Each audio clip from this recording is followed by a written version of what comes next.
All right, so the goal for today is to use our understanding of quadratics, whether it's the quadratic formula or factoring, in order to actually be able to solve some real world word problems. And what we're going to talk about today specifically is projectile motion. So what happens when that was an excellent demonstration, Logan, like when you throw something or drop something or launch something across the room, you are exercising parabolic or principles of projectile motion. And it cooks down to really one formula that we're going to go ahead and fill in.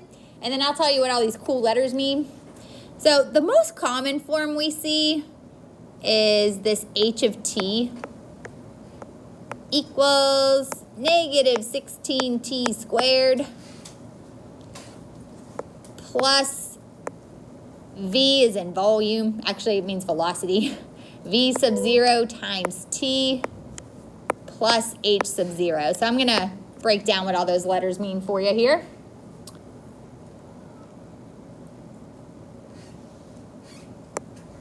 Okay, this number right here, h of t, that stands for the final height of the object, or a height that you're looking for. They'll ask you a question like, when is the rocket 200 feet above the ground? Or, when does the rocket hit the ground? When does it hit the ground? That would be, in that case, letting h equal 0. So this is always like some kind of height defined over t seconds, right? Negative 16, this here is a constant. It doesn't change. T, that stands for time. It's usually time in seconds, so if you're wondering what T stands for, that would be a time. And that's everywhere you see it, to be honest. So that's a time. That's also a time. V sub 0. So this guy right here, that letter, that's usually just some kind of velocity that they give you, or speed, like in meters per second or feet per second. You baseball fans out there might have looked at your exit velo, how fast you hit it off the bat. That's usually in feet per second or meters per second.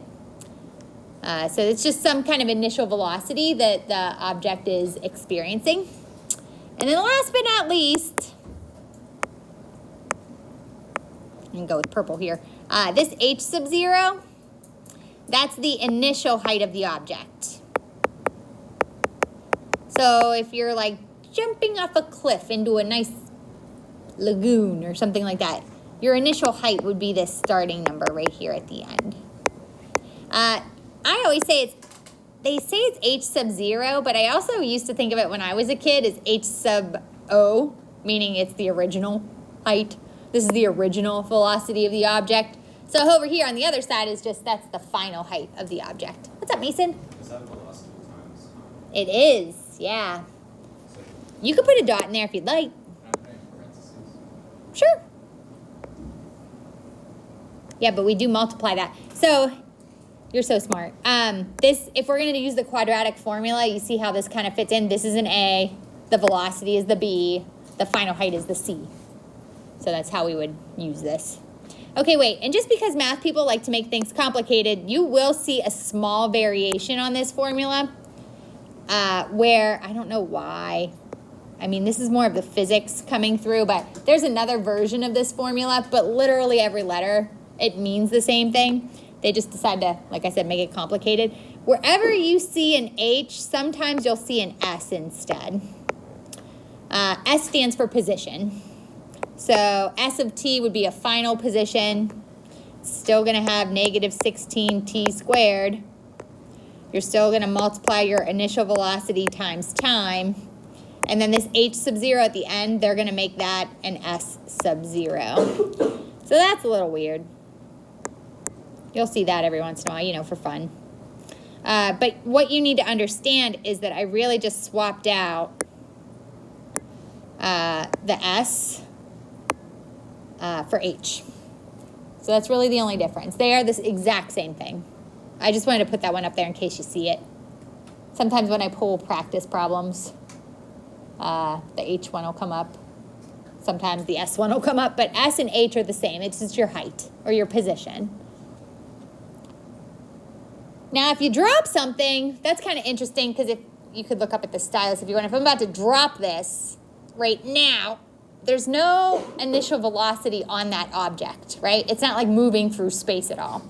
So as a result, when we drop something, so now I'm down here. If I drop something, there is no initial velocity on the object.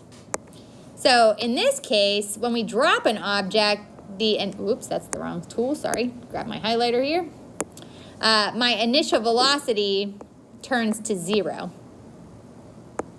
So we'd say it's like 0 feet per second or 0 meters per second. So your equation, if we drop something, is still a height after t seconds goes by. But if you let that v sub 0 be 0, it goes away. So if you drop something, you're using just a slight variation on the formula so that the velocity just goes away. You're all doing a nice job of this whole projectile motion thing today. It's like a lab in here. Lots of dropping. What's up, Logan? Is that F or a T? Depends on where you're looking, sir. Do you mean here? Yeah. That's feet per second. I was just giving a sample unit. It could be meters per second, miles per second. That'd be kind of crazy. We talk about that with an airplane, you know, faster objects. But if we drop an object, do you see the difference? If I let v sub 0 be 0, this whole term in the middle goes away. So you literally just have this first term and this last term here. So if we drop an object, there's just no initial velocity on that object. So those are your formulas for the day. All right, kids, let's do it. All right, so we have this person. I typed this problem, but I didn't really read this problem very well. So we have this individual who's jumping off a cliff into the ocean while vacationing, and maybe you've seen videos of people doing this or YouTube videos. You know, maybe you've done it yourself. Maybe you went to a cool place in like Mexico or something where you can jump into those cenotes that they have. Anyway, you may have seen this happening, but when you look at this equation right here, it's quite startling. Because this person was jumping from a height of 480 feet, and I didn't notice that until right now. I don't know that this story ends the way this guy wants it to. It's kind of unfortunate, because that's a very tall thing he's jumping off of. I hope he makes it. All right, anyway, so what we're asked to figure out is when does he hit the water? When does he hit the water? So what we're asked to figure out is essentially, I'll go ahead and fill you in here. When does he hit the water is when is that final height 0 feet. So I'm going to fill in, and this is that little activity we did, the card sorting activity from Friday. Oh, we were off Friday, sorry, Thursday. That little card sorting activity you did where you had to figure out what part of the parabola would answer when does he hit the ground. It's that positive 0, right? In this case, when does he hit the water? It's when that height is 0. That's the ground, that's the water. And we could just bring down the rest of the equation. Okay, and then honestly, I have to ask you a question after this. Does everybody see why the final height is 0 here? Yes. Isn't that like when they're asking when he hits the water, so isn't it 480 feet above the water? Yeah, so he starts at 480 feet above the water, and then when he hits the water, that would be height 0 feet. Yep, good job. Thank you.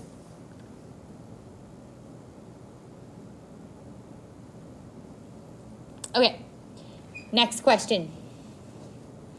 We just learned 4 different ways to solve for t. Most of my students, I'll go ahead and let you know my other class, they were either using factoring, because you can pull out a GCF here, or they're using the quadratic formula. So I got to ask, what do you want me to do here? So we're going to do majority rules.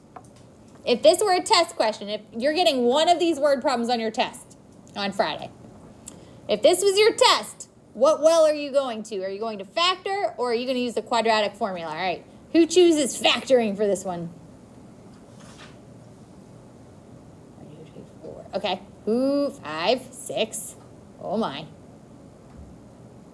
It might be split. 7. Oh, okay, factoring it is. Yikes. Okay. Awesome. There's a GCF. You could do the quadratic formula, by the way. This would be A, this would be B, this would be C. If you want to do the quadratic formula, you can. Have at it. You have a calculator, it's a good idea to have one. What's up? I thought you said there wasn't. There is. I Yes. thought you said there wasn't. Oh, Yeah, you said there was. That's why I Yes. there is a GCF. It is negative 16 because 480 is divisible by, yeah. I didn't mean to ambush you. I need to enunciate more clearly, huh? Yeah, I'm gonna factor it. It would be faster, I think, but like I said, I mean, I taught you I would not complete the square of life is precious. I don't know, I wouldn't do that, but yeah, I mean, you definitely have options that gives you flexibility in your thinking. So the 0 kind of hangs out there for a minute, and then I would pull the negative 16 out. So I'd have t squared minus a t, and then minus a 30. And then you just gotta think to yourself, you know, what multiplies to negative 30, you can do a little scratch work if you want. What multiplies to negative 30, that would give you 1 in between, or I should say negative 1, right? Me thinking about that, like what multiplies to negative 30 that would add to negative 1? Any takers on that? Go ahead, Logan. Negative 6 and 5. Yes. Okay, so when this factors, we still have 0 equals negative 16. And then we're going to have our negative 6 and our positive 5. And then things that multiply to give us t squared are just t times t. So you could take that shortcut again as long as there's no number in front of this t squared, you know? Then we have 3 things multiplied together, and those 3 things need to equal 0. So you set any factor that has a variable in it equal to 0 and then solve. So I wouldn't set negative 16 equal to 0 because, well, hey, negative 16 is not 0. But I would take a second, use your 0 product property. We would set t minus 6 equal to 0. And then you got to set your t plus 5 equal to 0. Add 6 to both sides. So one of our answers is t equals 6. And then if you subtract 5 from both sides, you get t equals negative 5. Well, I don't know what kind of ninja you think you are, but you cannot travel back in time. We can't have negative 5 seconds. Although I bet he wishes he had negative 5 seconds. Go back, be like, no, I'm not going to jump off the 480-foot tall cliff because that's not going to end the way we want it to. But yeah, the answer for this here is 6 seconds. So I usually just attach the units to it. Circle it up. There's my answer. That's a long fall, kids.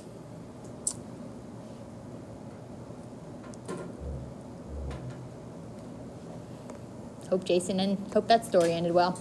Okay, so that's what we're doing today. We're figuring out when would something hit the ground, or, you know, we have another option or two in a bit. We could figure out other places in the flight path. Questions on how I set up that first one, though? Oh, you guys are killing it today. All right, on to the next. So in this next problem, you know, again, you're getting a little practice with something hitting the ground. But then I also ask, you know, when's it going to be 112 feet above the ground? So we're going to do we're going to use this equation twice in this next example. So we have this toy rocket, beginning at the beginning of the problem. If a toy rocket is launched vertically upward from ground level with an initial velocity of 128 feet per second. So do you see how that comes into the equation? That 128 is right in front of the t? Good job. So you got 128 feet per second. Then its height h after t seconds goes by gives you the equation h of t equals negative 16t squared plus 128t. If air resistance is neglected, No coefficient of friction there. It says, how long will it take for the rocket to return to the ground? So there's that language again. Go ahead, Logan, tell me about it. So if it's like, if it was launched from the ground, won't one of our answers technically be 0? Yes, very good. So if we're drawing a picture of what's happening here,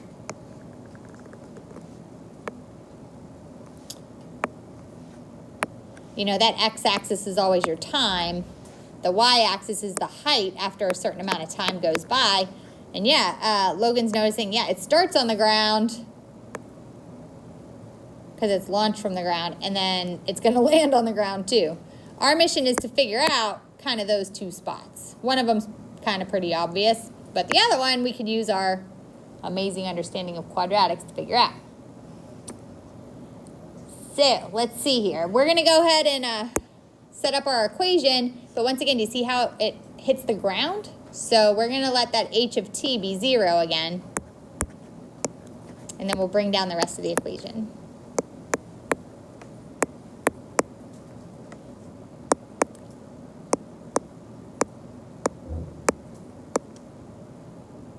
And then, yeah, I mean, it's factorable, I think. If you go ahead and bring down your 0, I'm going to pull out this negative 16 and the t. And then I would have, what, t minus 8. And then we ZPP this, right? So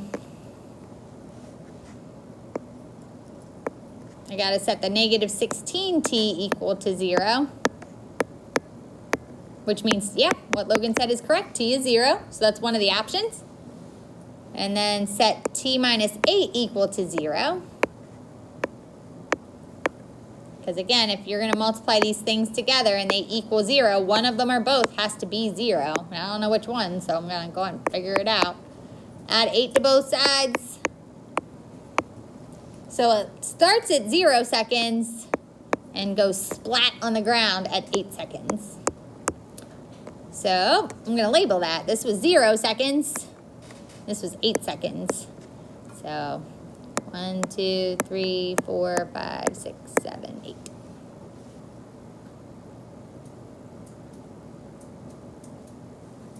Then it would reach some kind of max height. If you wanted to trace in your calculator, you could, but that doesn't answer the next question. Let's see here. After how many seconds will it be 112 feet above the ground? So we're going to take that same equation, but this time we're not looking for when it hits the ground. You know, we already did that. That was here and here.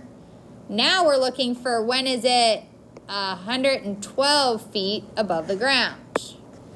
So that also happens twice, right? It happens here and it happens here. So we just need to figure out what those 2 points are. So instead of setting the height equal to 0 this time around, that's what gave us 0 and 8, I'm going to set my height equal to 112 this time, and then I could solve that for t. Remember, it's going to pass through twice because what goes up must come down. So it's going to go up, up, up, hit a height 112, max out, and then when it comes back down, it's going to re-enter through 112 feet also. So I'm going to take my height this time around. So this height right here, I'm going to set it equal to 112.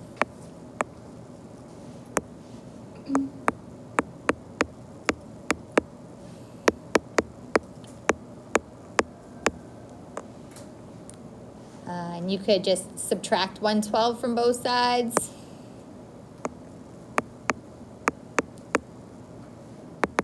I meant to use black there. So I have 0 equals negative 16t squared plus 128t. And then I got to swing this 112 over.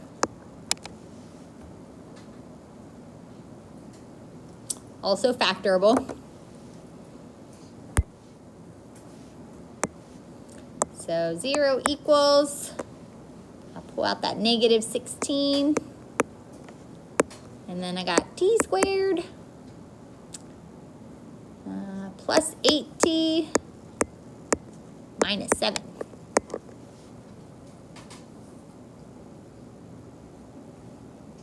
I think I goobered up something. It's plus 7. Yep. Thank you. +8. And it should be -8. Yep. I forgot I put out a negative GCF. Good job.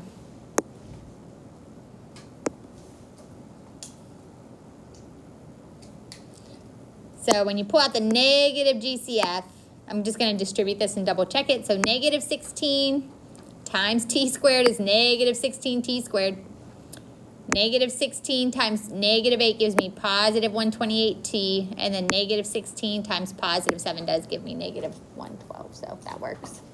And then things that multiply to give us 7 that could possibly add up to negative 8. Any takers on that one? Go, Joanna. -1, -7. Nice. Whoops. Oh, goodness. There we go. So we have 0 equals negative 16. And then things that multiply to give me t squared would be t times t. I'm going to steal this negative 7 and negative 1. And then I have to use my 0 product property. So I wouldn't set negative 16 equal to 0 because you can't. They're not the same number. So I'll set t minus 7 equal to 0. And then t minus 1 equal to 0. So add 7 to both sides. Not that you have to show that. So one answer is 7 seconds. And the other answer is 1 second. And if we look at the picture we drew, it actually makes sense.